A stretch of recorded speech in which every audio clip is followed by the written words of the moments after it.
এতে ঘরমুখো মানুষের যাত্রা নিয়ে জানাতে নারায়ণগঞ্জ ও মুন্সিগঞ্জ থেকে এবারে যুক্ত হচ্ছেন আমাদের দুজন সহকর্মী বিল্লাল আহমেদ ও সুমন। প্রথমে যাচ্ছি নারায়ণগঞ্জে। বিল্লাল, মহাসড়কে বর্তমানে ব্যস্ততা কেমন দেখছেন? চৈতি ঢাকা চট্টগ্রাম এবং সিলেট এই দুই মহাসড়কে আজকে সকাল থেকেই মানুষের যে ভিড় সেটি কিন্তু গত কয়েকদিনের তুলনায় আজকে দ্বিগুণ হয়েছে এবং মানুষ কিন্তু যারা আগেই টিকিট কেটে রেখেছেন তারা বাস কাউন্টারগুলোতে এসে অপেক্ষা করছেন কখন তাদের বাস আসবে এবং সেই বাস আসার পরপরই তাদের যে গন্তব্য স্থান সেখানে যাওয়ার উদ্দেশ্যে রওনা হচ্ছেন। তবে দূরপাল্লার যে বাসগুলো রয়েছে সেই বাসগুলো আজকে 1 থেকে 1.5 ঘন্টা পরপরই কিন্তু আসছেন, এমন অভিযোগ কিন্তু যাত্রীদের সঙ্গে। আজকে আসলে অনেক অনেক অনেক কাউন্টারগুলোতে কিন্তু বাড়তি ভাড়া দেওয়া হচ্ছে, এই অভিযোগগুলো কিন্তু যাত্রীরা করেছেন। আমরা একটু এই মুহূর্তে সিমরাইল এলাকাতে আছি।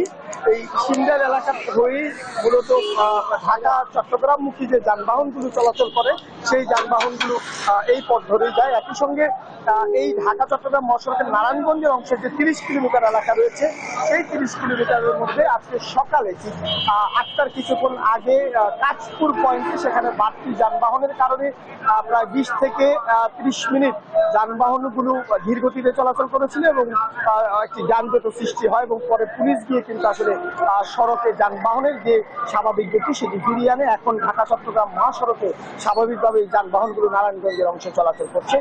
তবে ধীর গতিতে যানবাহন চলাচল করছে ঢাকা সিলেট মহাসড়কে। এই সড়কে 4 লেনের কাজ চলছে এবং সড়কের বিভিন্ন জায়গাতে আসলে গর্ত থাকার কারণে বাড়তি যে যানবাহনগুলো ঢাকা সিলেট পথে রয়েছে সেই যানবাহনগুলোর কারণে এখানে আসলে ধীর গতিতে চলাচল করছে। এর বাইরে আসলে নারায়ণগঞ্জের অংশে এই দুই মহাসড়কে তেমন কোনো বড় ধরনের যানজট খবর আমরা এখন পর্যন্ত পাইনি।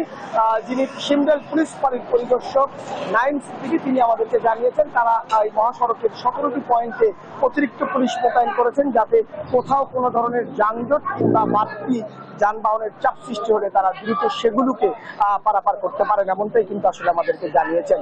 তবে যেটি আশঙ্কা করছেন পুলিশ সেটি হচ্ছে দুপুরের পরে মূলত হচ্ছে এই দুই মহাসড়কে মানুষের যে বাড়তি চাপ সেটি আসলে সৃষ্টি হবে এবং যানবাহন গুলো আসলে যেগুলো ঢাকামুখী লেন হয়ে এখন ঢাকার দিকে যাচ্ছে সেই যানবাহনগুলি দক্ষিণ পূর্বাঞ্চলের যে বিভিন্ন জেলার উদ্দেশ্যে সেই জেলার উদ্দেশ্যে ছেড়ে যাবে।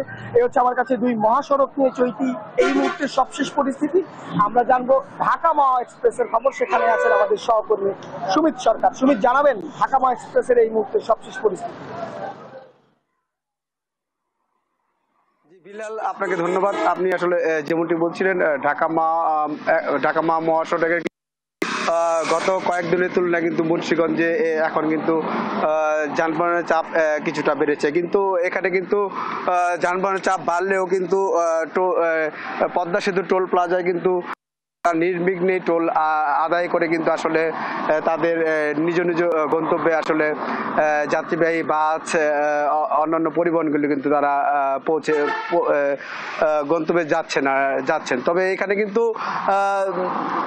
পদ্মা সেতু টোল প্লাজার থেকে 150 মিটার দূরে কিন্তু এখানে কিন্তু একটা বাস স্টপ তৈরি করেছেন, যেখানে কিন্তু আসলে একটি জটের সৃষ্টি হয় বলে আমাদের এখানকার যাত্রীরা আসলে জানিয়েছেন। তো এখানে আসলে এই মহাসড়কে প্রায় 4 শতাধিক পুলিশ মোতায়েন থাকলেও কিন্তু আমরা কিন্তু সকাল থেকে সেইভাবে আসলে এখানে পুলিশ সদস্যদের আসলে দেখতে পারিনি। তো এখানে কিন্তু যাত্রীরা কিন্তু আপনার পরিবহনের যে ভাড়া সেই ভাড়া বৃদ্ধির বিষয়ে কিন্তু আমাদের কাছে অভিযোগ করেছেন। তারা যেটি জানিয়েছেন যে বরিশালগামী যে গাড়ি সেখানে কিন্তু তারা 400 টাকার ভাড়া কিন্তু তারা 200 টাকা বেশি নিচ্ছেন বলে আমাদেরকে এখানে অভিযোগ করেছেন। তো এখানে কিন্তু আমরা হাইওয়ে পুলিশের সাথে কথা বলেছি, তারা কিন্তু যেটি জানিয়েছেন যে এই ঈদকে নির্বিঘ্ন করতে এবং যানজট যেন না হয় সেজন্য তারা 8টি পয়েন্টে কিন্তু আসলে তারা মোতায়েন আছে বলে আমাদের এখানকার জানিয়েছেন। তো সবশেষ সব মিলিয়ে কিন্তু গত বছরের তুলনায় এবছর কিন্তু যাত্রীরা কিন্তু নির্বিঘ্নেই আসলে তাদের নিজ নিজ গন্তব্যে পৌঁছাবেন বলে সেটি আমাদের জানিয়েছেন। তো এই ছিল আমার কাছে মুন্সিগঞ্জের পদ্মা সেতু টোল প্লাজার থেকে সর্বশেষ তথ্য।